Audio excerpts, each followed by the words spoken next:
Sarah had always been the one who lifted everyone up. She had a bright smile that could light up any room and a heart that was always ready to help others. People turned to her for advice, comfort, and support.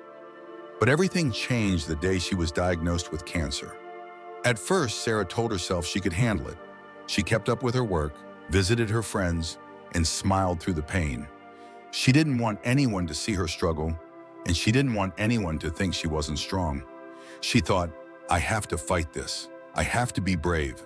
But the truth was, the fight was harder than she ever imagined. The treatments left her exhausted.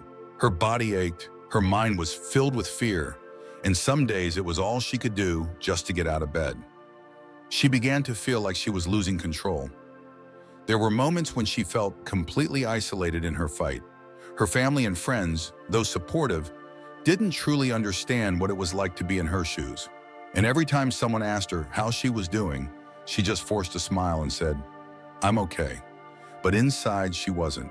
She was scared, tired, and unsure of what tomorrow would bring. Some days felt like they were too heavy to carry.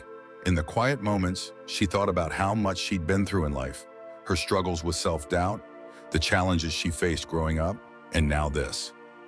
Life had never been easy, but this felt different. She started asking herself, why does it have to be this way? Why can't I just be okay? One night after another draining day, Sarah couldn't keep up the mask anymore. She sat down on her couch, tears silently falling down her face. Her phone buzzed. It was Emily, her best friend.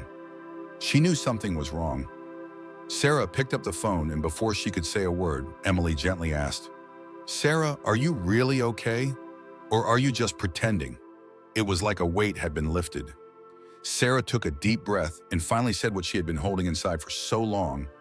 I'm not okay, Emily. I feel so tired and I'm scared. I don't know if I can keep doing this. Emily's voice was calm but full of warmth. Sarah, it's okay. You don't have to be okay all the time. You don't have to be strong every moment. It's okay to be scared. It's okay to feel weak. That doesn't mean you're not fighting. It just means you're human. Those words hit Sarah in a way she couldn't describe.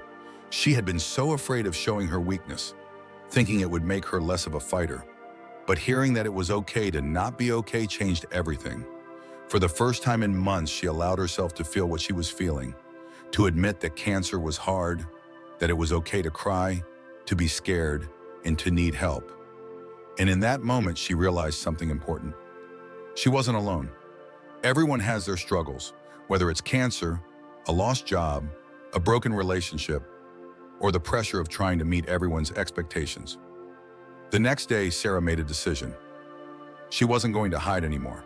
She reached out to others who understood her journey, people she had been afraid to talk to because she didn't want to burden them. She let her family and friends help, even if that meant saying, I can't do this alone.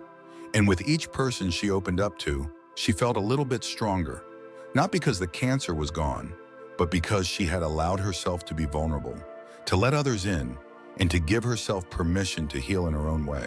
Sarah's journey was still long, and there were still tough days, but she was no longer afraid to say, I'm not okay. She learned that it wasn't about being strong all the time. It was about being real, about accepting that it's okay to have moments of doubt, fear, and weakness. Those moments didn't define her. They made her stronger in ways she couldn't see before. In time, Sarah began to notice something powerful. The more she opened up, the more she felt supported, not just by her loved ones, but by the world around her. She started seeing how many people were also struggling in their own ways. The woman at the grocery store who was quietly fighting an illness, her friend from work dealing with the pain of a broken relationship, a colleague who had just lost their parent. Everyone was fighting something, even if it wasn't visible on the surface. It made Sarah realize that vulnerability connects people. When we allow ourselves to be real with others, it opens the door for deeper understanding, compassion, and healing. If you're struggling, remember this: it's okay not to be okay. Life doesn't have to be perfect, and neither do you. You don't have to pretend to be strong when you feel weak. You don't have to fight alone. It's okay to ask for help, to cry, to feel lost, and to take your time. The bravest thing you can do is admit that you're not okay, because that's when true healing begins. And it's okay if you don't have all the answers. It's okay if you don't know when things will get better or how you'll make it through the next challenge. The important thing is that you don't have to go through it alone. You don't have to have it all figured out. Life is hard sometimes, but you are stronger than you think, and it's okay to not be okay. So if you're struggling today, whether it's big or small, take a moment. Reach out to someone you trust. Be real with yourself. Be real with others, because when you let down the walls, that's when you'll find the strength to move forward. You are not alone. You are stronger than you know, and it's okay to not be okay.